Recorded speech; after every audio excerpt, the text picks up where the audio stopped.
What's going on, guys? Check in, Chris, and we want to welcome you back to another episode of Titanic, the Cinematic Cinematic Expedition. Expedition. Yes. Hey. This is Dive 2, and we're taking a look at 1953's, okay, 1953's Yep. Titanic. Titanic. I know, surprising We're the doing title, it right? This one is released from 20th Century Fox, and which is funny because it's 20th Century Fox co-released '97 Titanic as well. But this is probably like the first major big budget adaptation or attempt at Titanic, if you will. A little background on the film. I'm gonna reverse your notes, so look at Chris in the eye. You can't look at me. Let's see. Let's my highlights here. First of all, this is directed by Gene Negulesco. His name I'm not familiar with. I don't know how much of a career he had after this, or that I'm aware of. This is starring Clifton Webb, Barbara Stanwyck, and a very young Robert Wagner. Now, you have no idea who Robert Wagner is. Of course I don't. But he was very popular, like movie TV star, like in the 70s and 80s. Most people from the late 90s, 2000s would recognize him as number 2 from the Austin Powers series. But it was interesting to see him in a very, very young role in here. Let's see. This was released April 16th, 1953. On a budget of $1,805,000, and it grossed at the box office, according to the numbers, $2,250,000. So, not too bad on a. I'm not the box office guy. I know I'm square the numbers He does here. a little bit more than I do. Okay, so the interesting thing about this was, according to this, Walter Reich, you would think was like the producer of this, or he was also a writer on it. He says that Darryl Zanuck, who was the head of 20th Century Fox at the time, called him and Charles Brackett, and he told him, "I have Clifton Webb under contract, and we have CinemaScope, which is a kind of filming he used. Yeah. And now I want to do something big. Don't make Clifton a clown. I want him to start a new career as a character actor. Use all the young people we have on the lot, like Audrey Dalton, Robert Wagner." And that's just how they decided to put Titanic together, because all the people were in the movie. Slap them together. See, pitched Clifton Webb, or Rice pitched Clifton Webb as one of the 25 multimillionaires who died on the Titanic. That was kind of his idea. And it would be 60% truth, completely documentary, drawing on real-life accounts. We'll talk about that in a little bit. Yeah. And it was like the Rice's idea to have an alcoholic priest. Again, we'll get that also. Yeah. Let's see. Anything really used? One of the big things, a lot of the footage here, the model shots, were reused in other films. They licensed out as stock footage for several different films. And again, this film, even though it claims at the front of it that a lot of the dialogue is taken verbatim from the testimonies and all that, and maybe the dialogue is before. It maybe is. Yeah, but they didn't say anything about the actual action being verbatim. This was actually nominated for 2 Academy Awards, and it won 1. It actually won. Make sure I have it right here. More nominations only this. It won the Academy Award for Best Original Screenplay, and was nominated for Best Art Direction. Nice.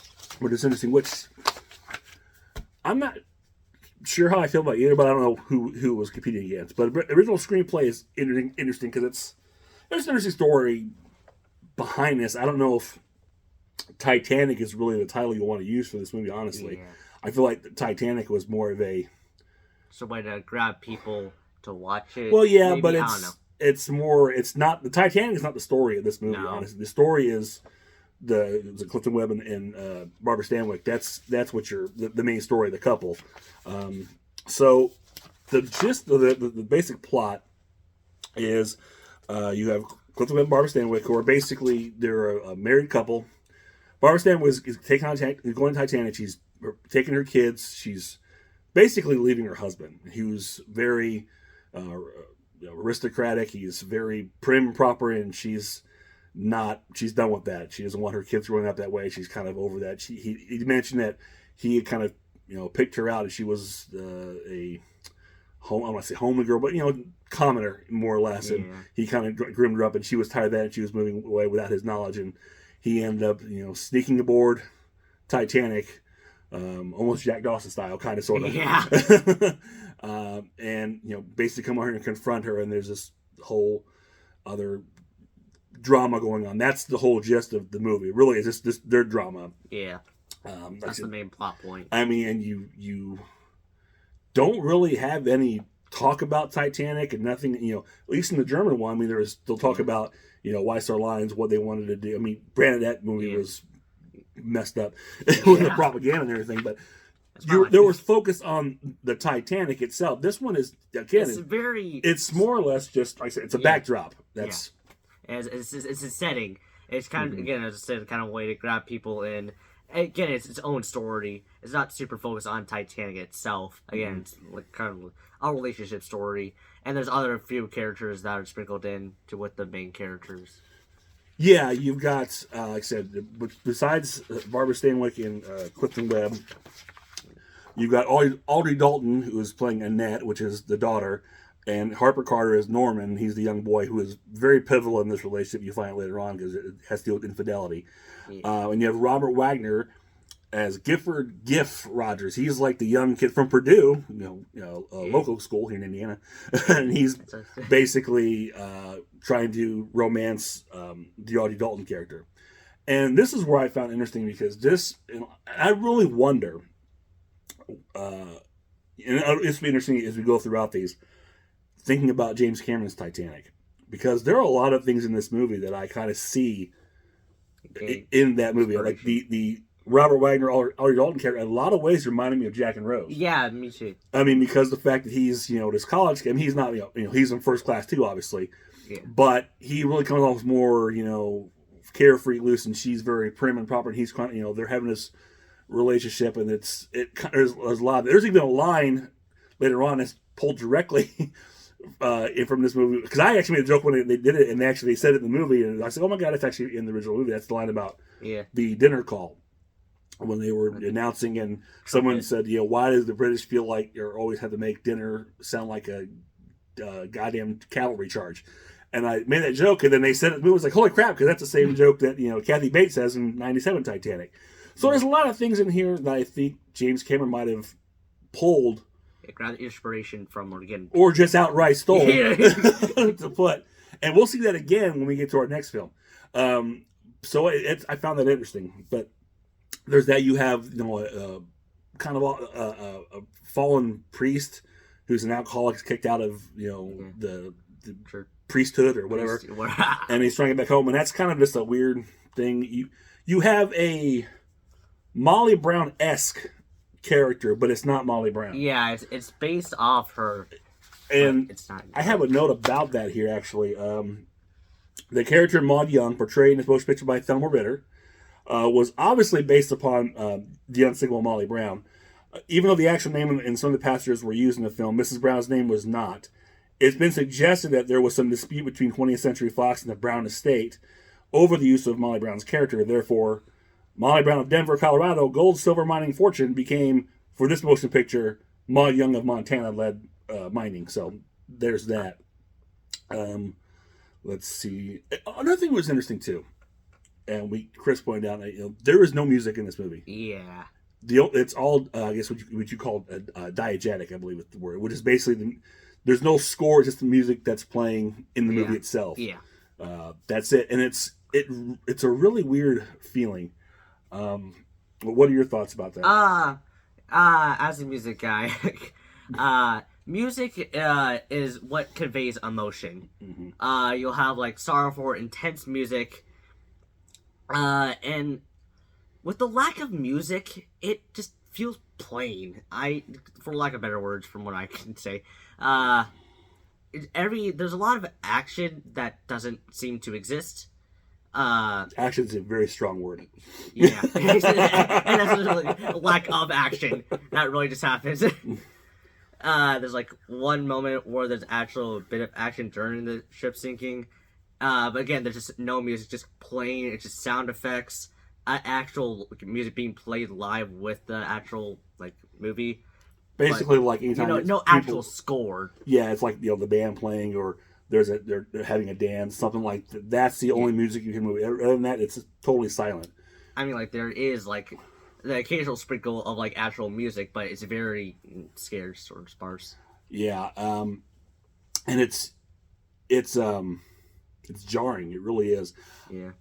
And it really hit me. I mean, because I was noticing it throughout the film, but it really hit me during the sinking And that is a whole issue itself, because like I was pointing out to Chris as they're watching this, I'm like, this sinking has no drama to it. There's no sense of urgency. There's no fear. Everybody's very calm.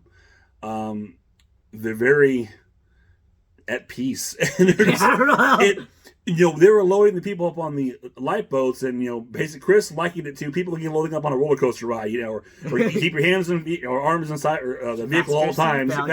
And that's how we're doing, and that's how everybody was very calm. There's no drama, and of course the lack of music really accentuates that there is no sense of urgency whatsoever with this. People were just very calm about it, and it all happened so quick too. They once the iceberg hit the iceberg, and that is it just kind of goes on times 2 speed from there. They hit the iceberg one. Yeah.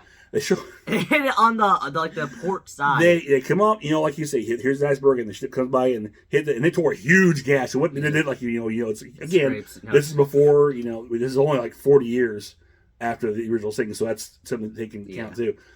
But then they show underwater, and it's the opposite side hitting. I don't know what happened there. It just didn't make any sense. Because you see them swinging, the boat going by the ice very slowly, very quietly. All of a sudden, where it grinds. Oh my God! Then you go underwater, and it's on the opposite side where there's this giant gash in there, and then what happened there? Then after that, it's oh, you know what? Gosh, we're sinking. I think.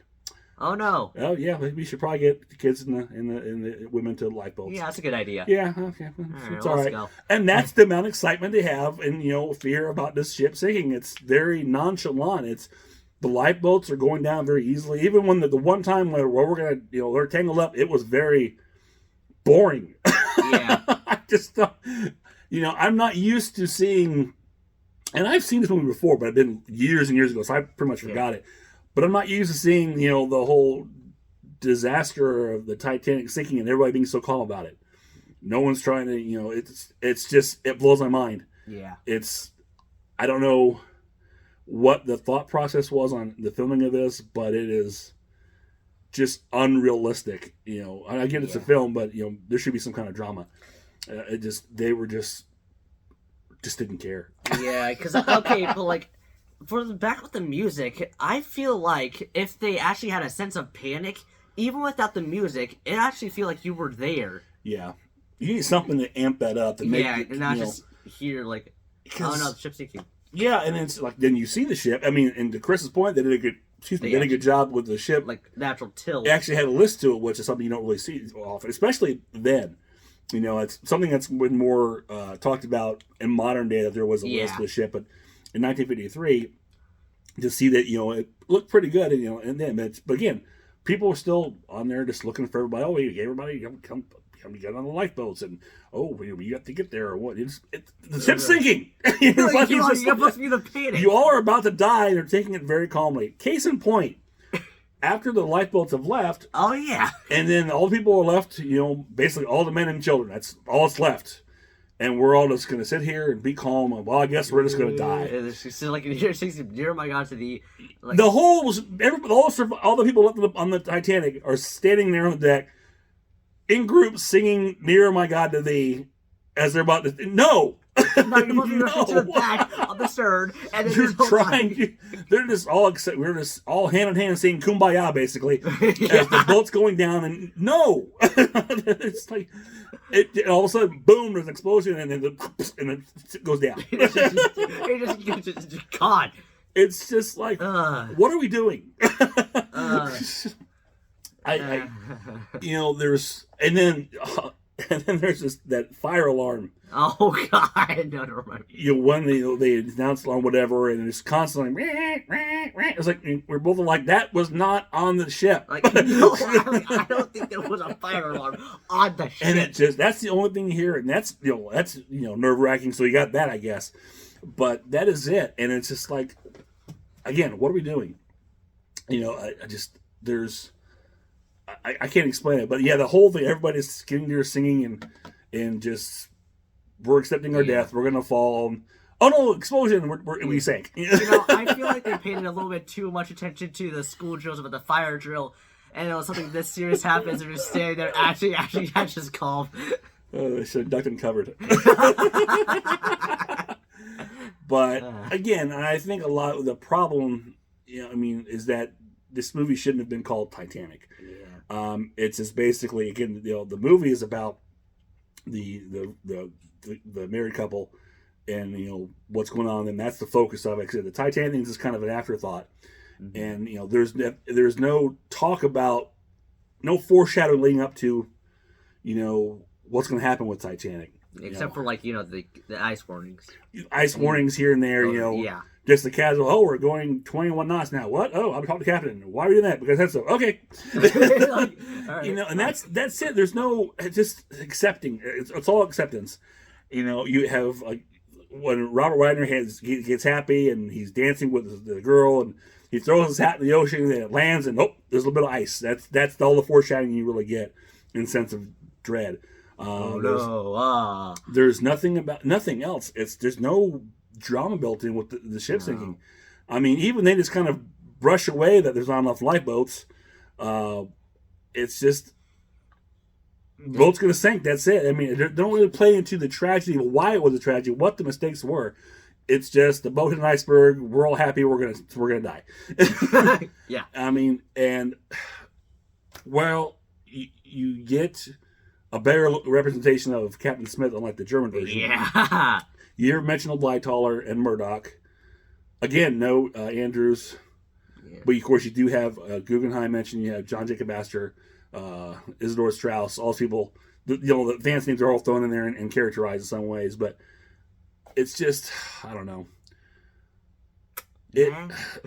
It's very, very. It's you don't. The last thing you want is your Titanic film to be anticlimactic. Yeah. And it is very anticlimactic. Titanic is a tragedy. It's supposed to be like when made into movies, you're supposed to be climactic. There's a lot of action. There's a lot of fear. There's a lot of story in some way, to say the least, in most interpretations. Yeah, in any good disaster movie, and that's basically when you film, doing Titanic, it's a disaster movie. It's up there with Towering Inferno, Earthquake. It's a bunch of people coming together, characters you was enjoyed. That's in essence what it should be, and this misses that mark entirely. A long shot. Yeah, it misses it completely. I mean, you've got some characters. I mean, I'll admit I was kind of invested in the married couples. The actual. But that's also different because you have to look at that as a parent because there's a lot of that. What the issue is parentage, that's the infidelity, marriage, that kind of thing. So as an adult, you're looking at that. I kind of read it. Everything else there's nothing else to really grasp a hold of, and even that's very thin, honestly. But there's nothing in there. There's no. Like I said, you expect it. When the ship goes down, you want to be really concerned and care for all these people. And it just isn't there. It feels like there's no stakes in it. Especially when it's a real story, you really want to have stakes, and I feel like they didn't give you any stakes. So honestly, it was a bit of a letdown. Yeah. But I don't. The boat looked good. Yeah, that's pretty accurate. That was good. So there's that. I don't know. It's just I think it had potential. But it needed a little oomph, and it didn't quite have it. Yeah. What do you think? Gonna be nitpicky. I can say a little tiny spot, a little detail, but the grand staircase, handrail, it looked a little bit too modern. It looked like the handrail we have on our front steps. Yeah, it looked like the handrail you see on an amusement ride. Yeah, and again, keep your arms a metal bar. Just go up. Okay. Which no face stuff. brings into question the fact that it won the Academy Award for set decoration. Yeah. Or set design, whatever it was. Well, it was pretty good overall, just me being nitpicky. Well, yeah, still, and it's hard because the grand staircase is a very iconic part of the ship. Yeah. And so far we've seen two films not really hit the perfect mark. I mean, it's an improvement from the German version where they didn't give a damn. And then that version, it was a staircase. It said, the gist of it's there. The boiler room, was pretty good, but it's just. That's another thing too. The boiler during the sinking, everybody's calm in the boiler room. They're just shoveling. They're the closest to the water. Just shovel. Okay, hey, Phil, yeah, it's all right. It's woo. I think that's gonna be like an iceberg. Like that hit, man. Nobody cared. Just don't. I don't get it. I mean, it's cool to be calm under pressure, but my gosh, yeah, you know? I think a little bit too calm. There's a point where you need to panic. I mean, they're dead before they die. But so yeah. Yeah, so again, this is while I think scope-wise, visually, it's definitely an improvement. It's a step up. You can see where we're, the 10 years from the previous version, the German version, it's definitely an improvement. I think the next time, or next one will be probably, not maybe 5 years or so. I can't remember the exact year, but, and not too far from this point. So it's improving, and again, this is like 40 years from the actual sinking. I think the further we get, the more information they get, they can put more into it. Yeah, and we'll see that definitely next time around. So, okay, Titanic, 1953. Final thoughts. Overall, it's neat. It's kind of like meh.